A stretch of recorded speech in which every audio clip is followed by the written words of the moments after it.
Bienvenue à tous pour ce nouveau forum de l'AFCOT. Donc, comme on a pu le voir déjà hier soir, on était vraiment très heureux d'être tous ensemble. Donc, c'est avec beaucoup de plaisir qu'on est là aujourd'hui. Donc, nous avons 3 invités de marque aujourd'hui. Je vous les présente brièvement. Vous en connaissez un, Michael Edwards de Kotlook, qui va nous présenter le marché. Avec le marché, les turbulences qu'on a vues ces dernières semaines, ses avis vont être tout à fait éclairants. Nous aurons après Jérôme Perminja, jeune entrepreneur, qui va nous présenter un point de vue de la filière textile en France, avec un nouveau regard sur l'utilisation du coton et le nouveau regard des consommateurs qu'ils portent aux vêtements qu'ils achètent. Enfin, nous aurons Arnaud Cléris de la banque Rabobank, qui va nous présenter une focale sur l'économie globale, un point de vue macroéconomique, avec un focus aussi sur la parité euro-dollar, qui nous intéresse tout particulièrement avec les cours du coton. Donc sur ce, je passe le micro à Michael.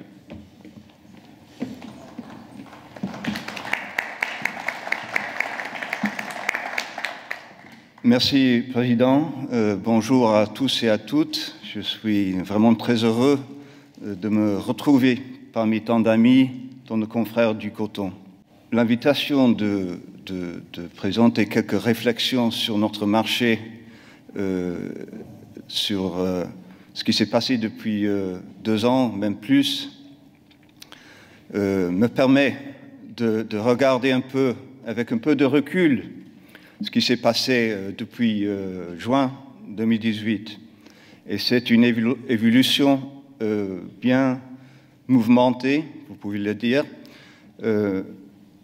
Je crois quand même qu'en prenant un peu de recul, on peut, sans trop simplifier, identifier 4 phases majeures dans l'évolution du marché, 4 grands tournants. Je prends comme point de départ juin 2018 parce que c'est la dernière fois qu'on a eu un indice A au-dessus du dollar, notre baromètre du marché mondial. C'est un moment où la consommation du coton est en hausse. Et c'est un moment où on s'interroge sur le prix qui sera capable de soutenir la production suffisamment pour satisfaire cette demande mondiale. Donc, je compte passer rapidement en revue les 3 premières phases du marché pour nous concentrer ensuite sur la 4e, la plus surprenante et celle que nous vivons encore aujourd'hui. Mais d'abord, pour un peu de contexte, je voulais vous montrer très rapidement 2 graphiques qui nous donneront quelques points de repère. Vous voyez là l'évolution de l'indice A sur 30 ans. La ligne horizontale, c'est la moyenne sur cette période, un peu au-dessous de 74 cents. Et là, dans le prochain graphique, c'est simplement la ligne horizontale, c'est simplement le dollar. Simplement pour vous montrer qu'un indice au dollar, c'est assez rare. Depuis 30 ans, c'est 3-4 fois, et ça n'a jamais duré très longtemps, à part en 2010-2011. Voilà, c'est un simple constat, et n'oublions pas qu'il s'agit de valeurs nominales qui ne tiennent pas compte de l'inflation. Voilà donc la conjoncture positive que je viens de décrire au mois de juin 2018 est suivie par une chute prolongée des cours. Entre juin 2018 et août 2019, l'indice perd à peu près 30% de sa valeur. Et la raison principale, c'est bien l'intensification du conflit commercial entre la Chine et les États-Unis. Le coton et le textile sont directement impliqués dans cette guerre des tarifs, mais les conséquences plus larges pour les économies mondiales sont aussi très importantes. Et on voit une baisse des estimations de consommation progressive pendant toute cette période. Au lieu de dépasser les 27 millions de tonnes, on descend vers 25 millions de tonnes en août 2019. On prévoit à peine 25,3 millions de tonnes de consommation. Mais à mesure que le rapprochement entre Beijing et Washington se révèle à travers les communiqués officiels, les tweets du leader du monde libre, les cours remontent. Et cette hausse atteint son apogée le 15 janvier 2020 avec la signature de l'accord Phase 1. Ce jour même, l'indice atteint de nouveau 80 cents. Phase 1 est important parce qu'il établit des engagements de la part de la Chine d'augmenter de façon importante ses achats de matières agricoles, de produits agricoles américains, y compris le coton. Mais l'euphorie ne dure pas longtemps. Le Covid entre en scène.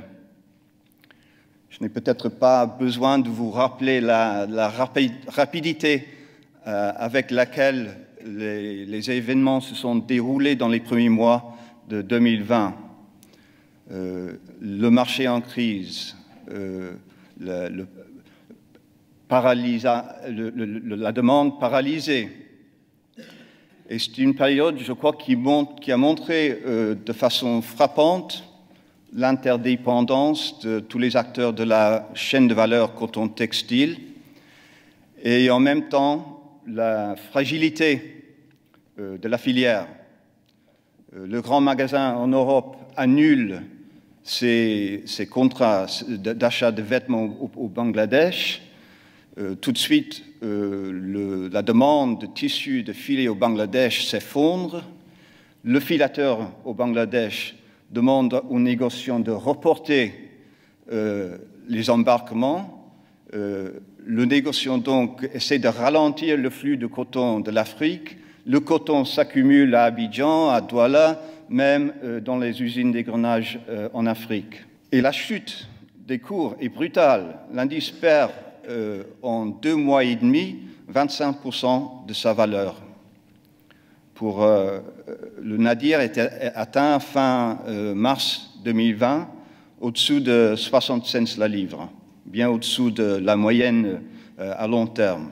Ce qui se passe ensuite est surprenant, c'est le moins qu'on puisse dire.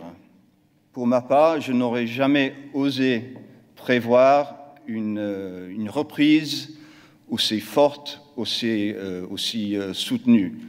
Pourquoi? Parce que en 2019-2020, on a perdu plus de 3 millions de tonnes de consommation.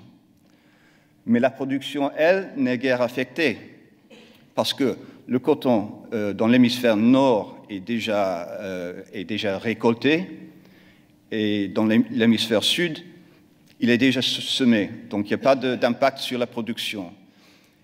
Et le bilan, c'est une augmentation des stocks en fin de campagne de 3,9 millions de tonnes. Qu'est-ce qui s'est passé? Au départ, cela n'a rien à voir avec le coton. C'est dans des édifices comme celui que vous voyez dans l'image que la direction de notre marché s'est décidée. C'est le siège de la Federal Reserve des États-Unis. Car les mesures prises par les banques centrales, les injections d'argent aux économies, des sommes sans précédent, c'est cela qui a fait redémarrer les marchés. On a créé une telle liquidité que ça représente comme une marée montante qui soulève tous les marchés, y compris le nôtre. Mais dans un premier temps, c'est dans le marché à terme surtout que ça se sent. Le marché physique a de la peine à suivre la remontée du terme. Les marchés sont toujours dans cet état de désarroi que je viens de décrire. Mais à mesure que le temps progresse, c'est aussi l'évolution de l'offre et la demande qui consolide, voire qui galvanise la reprise des cours. Aux États-Unis, c'est la nature qui a eu ce mot à dire.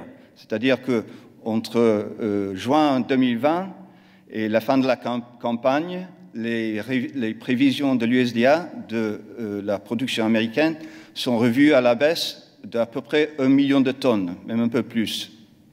Pourquoi? Parce qu'il y a eu la sécheresse au Texas, les gelées précoces dans la même région, aussi des ouragans, une série d'ouragans ailleurs dans d'autres régions productrices américaines. Donc on a perdu 1 million de tonnes aux États-Unis du côté de l'offre. Et du côté de la demande, la Chine est revenue avec élan comme acheteur du coton américain. On avait peut-être, au sein de tout le trauma du Covid, oublié Phase 1. Mais la Chine, elle, n'avait pas oublié ses engagements d'augmenter les achats de coton américain. Et vous voyez dans le graphique, alors que la Chine avait cédé la place au Vietnam comme premier marché d'exportation américain la campagne précédente, elle revient avec force, alors que les exportations vers les autres marchés se sont réduites. Donc, le double effet de la politique sous la forme des achats chinois, et c'est le gouvernement qui y est pour beaucoup dans cette histoire, et la réduction de la production produit une transformation véritable du stock de repos, de la position statistique aux États-Unis. En début de campagne, le stock de repos était aux alentours de 1,7 million de tonnes. Il descend à peu près 1,6 million de tonnes. Il descend vers 700 000 tonnes. Donc, chiffre beaucoup plus gérable, pour ne pas dire potentiellement haussier. Nous n'avons pas le temps de passer en revue toute la situation de tous les pays exportateurs, consommateurs pendant cette période. On aurait pu, par exemple, citer la situation en Inde, qui a connu une transformation similaire, avec un rôle très important joué par la CCI, Cotton Corporation of India. Mais peut-être le point principal à retenir dans toute cette histoire de reprise, c'est que la demande, la consommation est retournée avec une force inespérée. Vous voyez que en une campagne, on a regagné tout le terrain perdu en 2019-2020. Donc, aussi paradoxal que cela puisse paraître, aujourd'hui, alors qu'il y a un an, on se faisait toujours des soucis pour le côté demande du marché mondial, maintenant, c'est l'offre qui est en cause. Ou plus précisément, c'est la disponibilité du coton qui est en cause. Car le coton n'a pas échappé à la crise du fret maritime que tout le monde connaît. Vous voyez dans l'image, c'est le Shanghai Container Freight Index, c'est un indice du coût du fret. Il y en a d'autres, mais tous racontent un peu la même histoire, une envolée des coûts de fret. Des embarquements reportés. Parfois, la ligne maritime ne veut pas, à tout prix, exporter le coton, embarquer le coton vers certaines destinations, y compris le Bangladesh, le Pakistan, qui sont des marchés de consommation très importants en ce moment, très vibrants.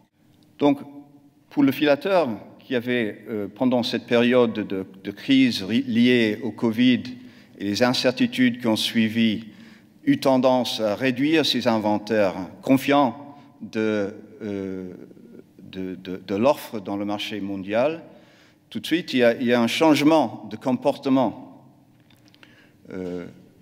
Il se soucie tout d'un coup de la continuité de ces matières premières. J'ai entendu la semaine dernière à Liverpool une phrase qui résume, je crois, de manière bien concise ce changement de comportement.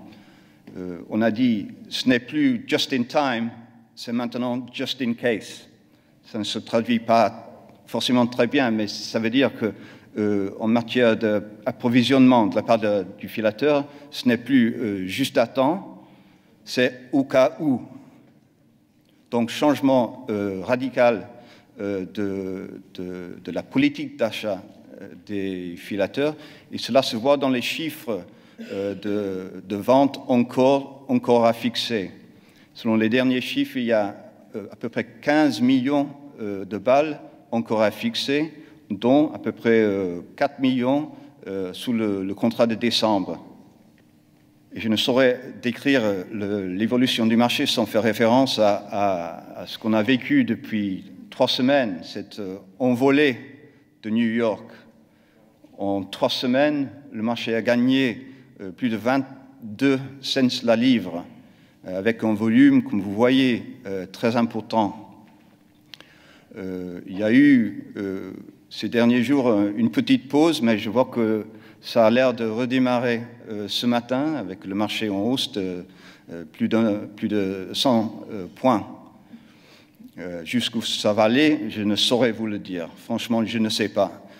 Ce qui est clair pourtant, c'est que la hausse est dirigée surtout par les spéculateurs. Ce sont les spéculateurs qui sont au volant et on va voir à quel moment ils jugent le moment bon de mettre le pied sur le frein. Si ça continue, ça crée un certain nombre d'incertitudes, d'inquiétudes par rapport au contrat, par rapport à la consommation à terme aussi. On verra ce qui se passe. Donc j'en viens à regarder un peu en avant, voir ce que l'avenir nous réserve.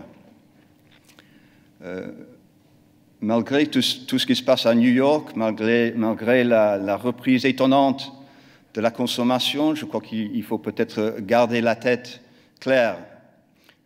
Covid est toujours là, il sévit un peu partout dans le monde. On voit que les gouvernements commencent à faire face à comment rembourser les dettes qui se sont créées dans la lutte contre le Covid. Donc la plupart des analystes sembleraient anticiper un certain ralentissement des économies en 2022. Pour ce qui est de la situation aux États-Unis, et n'oublions pas que le marché à terme est surtout sensible à l'offre et la demande aux États-Unis, parce qu'il n'y a que le coton américain qui peut se livrer sur ce contrat. Donc, les dernières estimations de l'USDA, vous voyez, prévoient une augmentation du stock de report à la fin de cette campagne. Mais elle n'est pas énorme, un peu plus de 100 000 tonnes. D'ailleurs, on aura ce soir de nouveaux chiffres de Washington à suivre, mais ce n'est pas une vision désastreuse. La Chine n'est jamais loin de nos pensées quand nous essayons d'anticiper ce qui va se passer dans le marché. Et dans le graphique, vous voyez un peu la production et la consommation en Chine.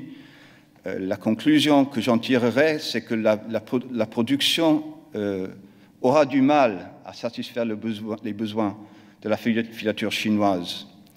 Dans la région principale de Xinjiang, il y a apparemment peu de possibilités de semer de nouvelles terres au coton. Il y a des contraintes écologiques. Donc, on s'attend à une certaine stabilité de la production chinoise. dans les zones traditionnelles de l'Est du pays, le coton semblerait être en déclin permanent, structurel. Donc, si la consommation chinoise se maintient, il y aura, selon nos chiffres, un déficit structurel chaque année d'à peu près entre, mettons, 2,5 et 3 millions de tonnes. C'est assez haussier pour le marché, c'est un déficit qui, normalement, devrait appuyer les cours. Mais ce n'est pas tout. Pendant longtemps, on se faisait des cauchemars sur la possibilité des stocks chinois et leur éventuelle entrée dans le marché mondial. Mais vous voyez dans le graphique que cette époque est passée. La Chine a plus ou moins liquidé tout le coton qui était acheté par l'État entre 2011 et 2014. Et le rôle maintenant de la réserve d'État a changé depuis 2 ou 3 ans. Maintenant, c'est plutôt un mécanisme par lequel le gouvernement cherche à gérer le marché, un levier quand les cours sont en hausse, de calmer les acteurs du marché. Et donc, depuis quelque temps, on attend une nouvelle vague d'achat de la part de la réserve. Son entrée dans le marché a tardé.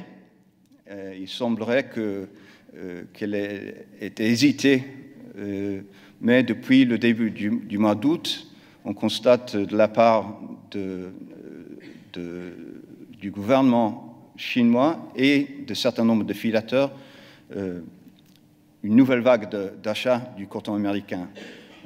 Ça représente plus de la moitié des ventes à l'exportation des États-Unis depuis le début de la campagne, début août. Donc c'est positif, c'est positif.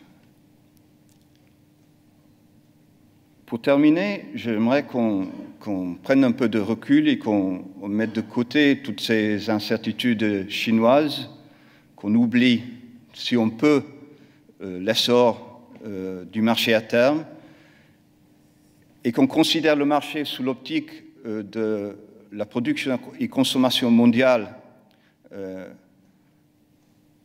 sur un aspect donc historique. La tendance lourde de la consommation est vers la hausse. Il y a à long terme une corrélation assez bonne entre la croissance économique et démographique et la croissance de la consommation du coton. Aujourd'hui, nous estimons que la consommation mondiale va dépasser de nouveau la barre des 26 millions de tonnes. Encore une fois, on a vu ça par le passé, et chaque fois qu'on croit que la consommation va augmenter vers les 27 millions, il se passe quelque chose. En 2008, c'était la crise financière. En 2011, c'était l'extrême volatilité et les prix stratosphériques du coton. Plus récemment, le conflit commercial est suivi de près par le Covid. Mais il me semble qu'entre ce que j'appellerais la zone de tension, chaque fois que la consommation mondiale dépasse les 26 millions de tonnes. Pourquoi? Parce qu'on voit que la production mondiale a atteint ce niveau seulement 6 fois par le passé, y compris la fameuse campagne qui a suivi 2010-2011. C'est la seule fois que la production a dépassé les 27 millions de tonnes. Donc la question qui se pose, est-ce que la production mondiale est capable de satisfaire à cette demande si la tendance lourde continue et que la consommation augmente vers les 27 millions de tonnes. Ça peut se faire. On voit par le passé qu'une telle récolte mondiale est possible. Mais est-ce que cela sera possible bon an, mal an? On peut douter. Donc je crois qu'on peut facilement envisager un marché dans les années à venir plus sensible aux aléas du temps.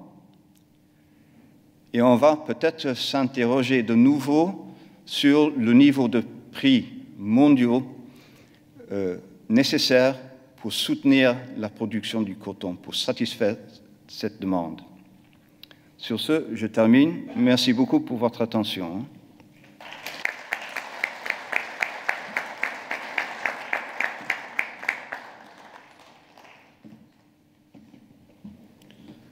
Donc, nous avons un micro, si certains d'entre vous ont des questions à poser. C'est Thierry qui l'a.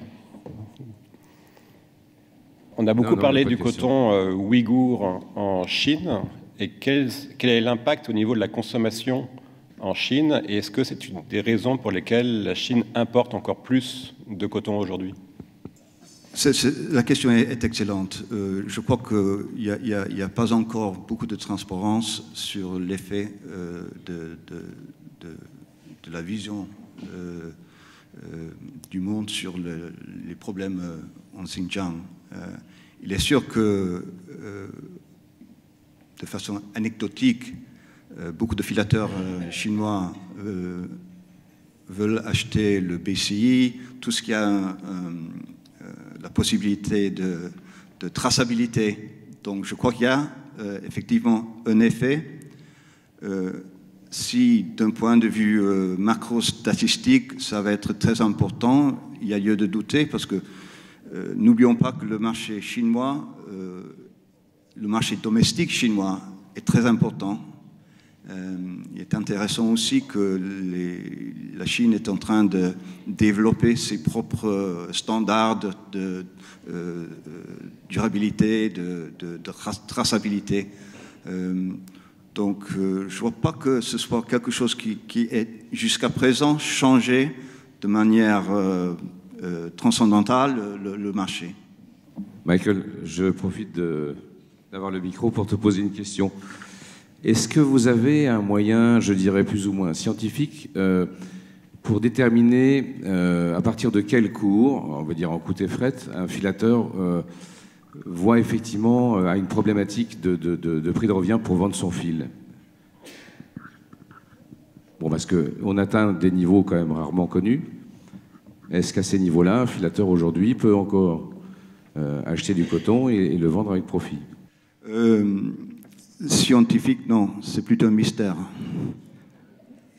Ce que je peux dire, c'est que depuis plusieurs mois, on sait que les filateurs dans divers marchés ont eu des marges de bénéfices exceptionnels, tout à fait exceptionnels.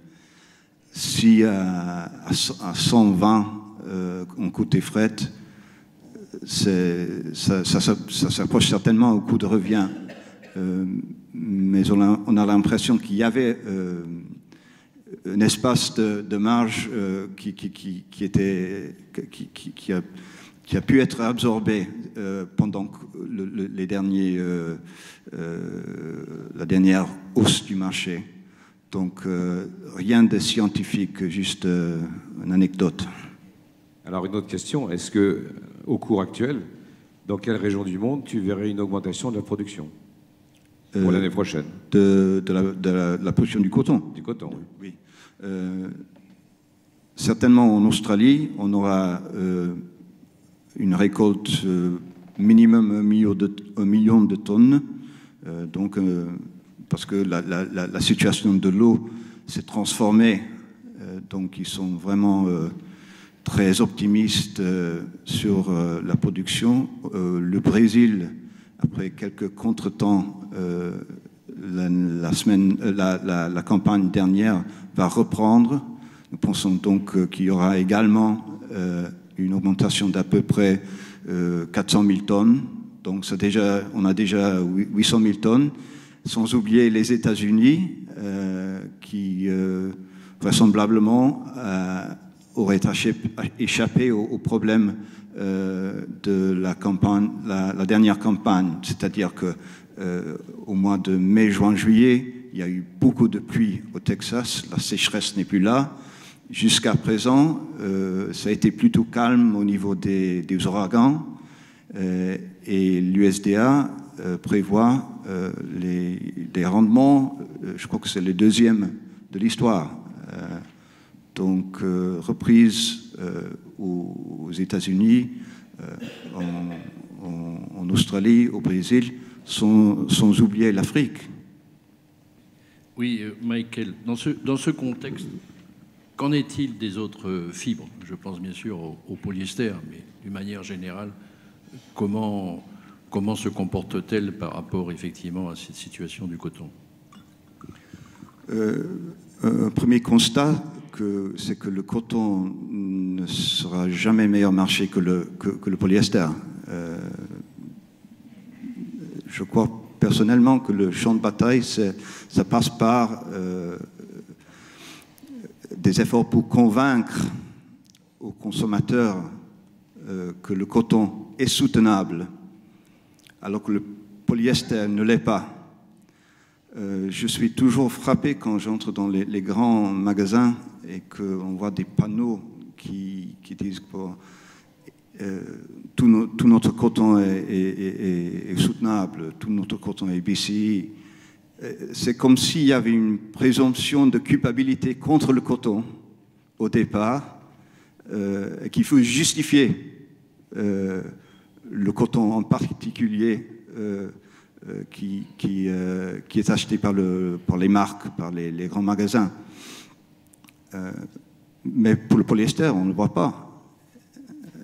Une fibre qui n'est pas dégradable, qui est basée sur le pétrole, en fait. Donc, pour moi, dans les années à venir, c'est pas par le prix que le coton va vaincre, c'est par les arguments. Bonjour Michael, bonjour tout le monde. Tu disais que les spéculateurs étaient dans le driving seat, que c'est eux qui devaient appuyer sur le frein. Quel genre d'événement tu peux imaginer comme possible pour qu'ils changent leur position? Oui, merci. Kurt. Un événement imprévu. Merci.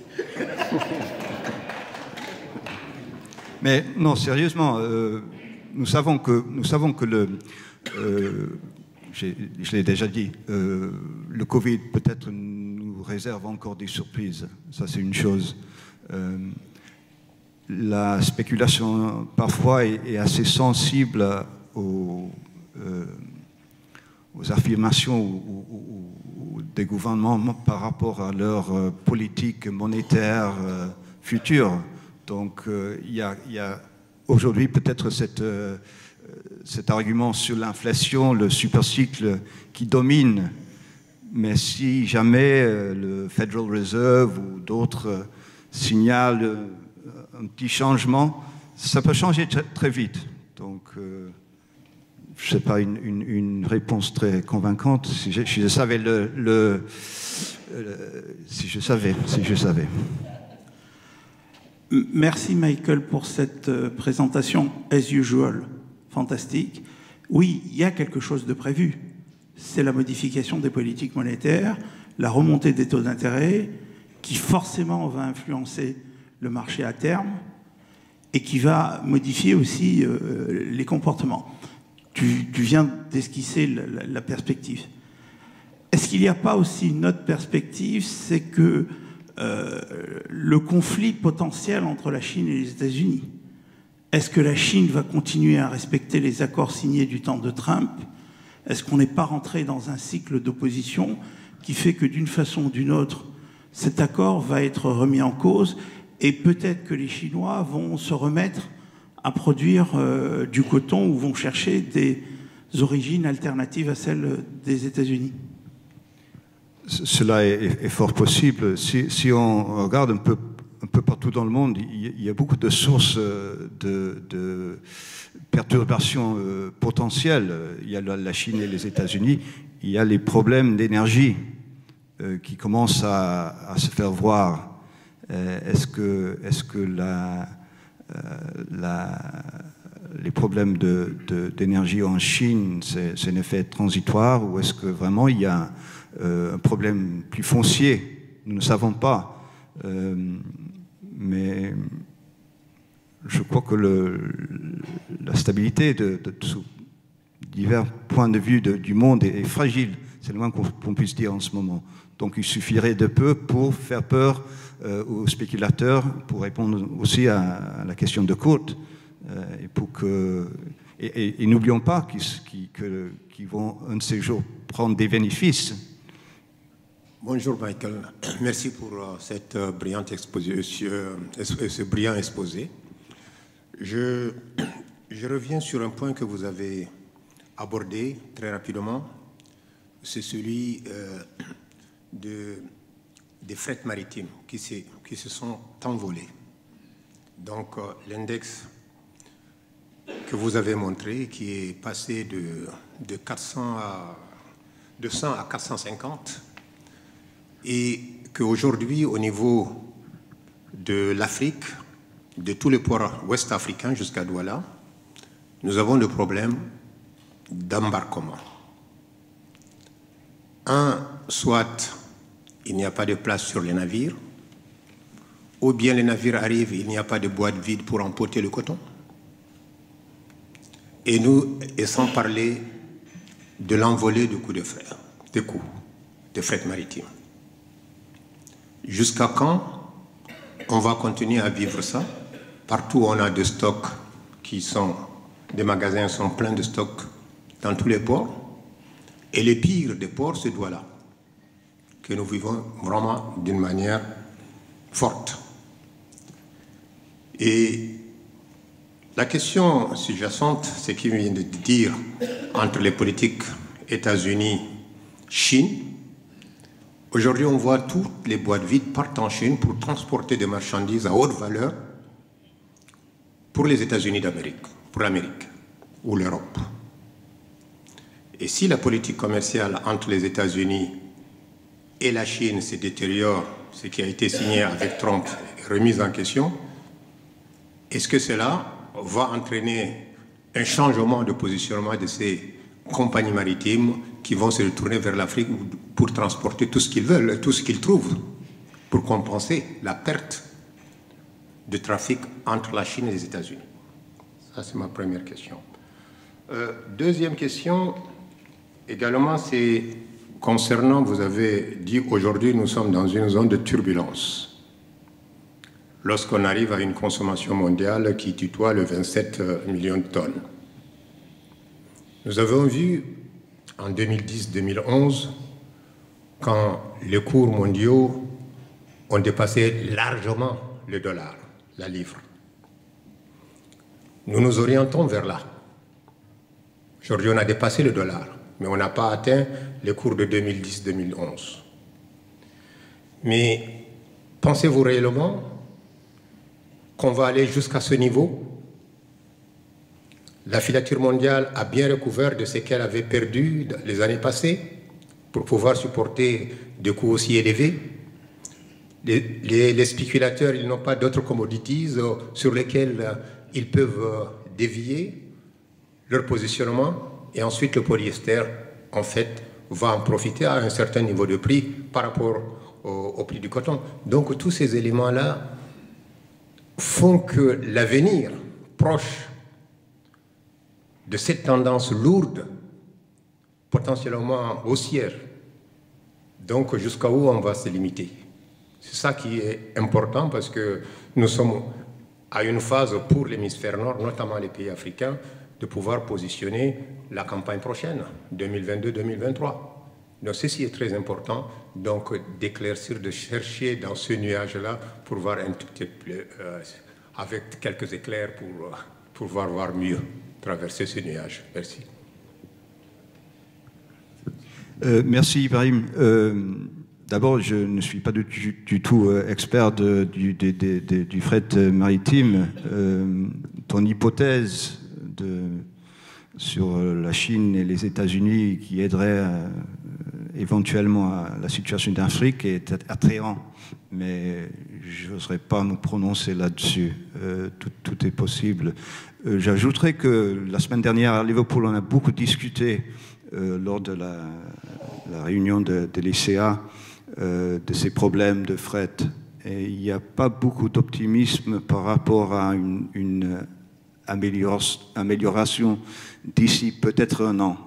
Ceux qui s'y connaissent pensent que peut-être début 2023, il y aura un peu plus de capacité, que les problèmes peuvent se réduire un peu. Mais à court terme, c'est plutôt pessimiste, ça va perdurer.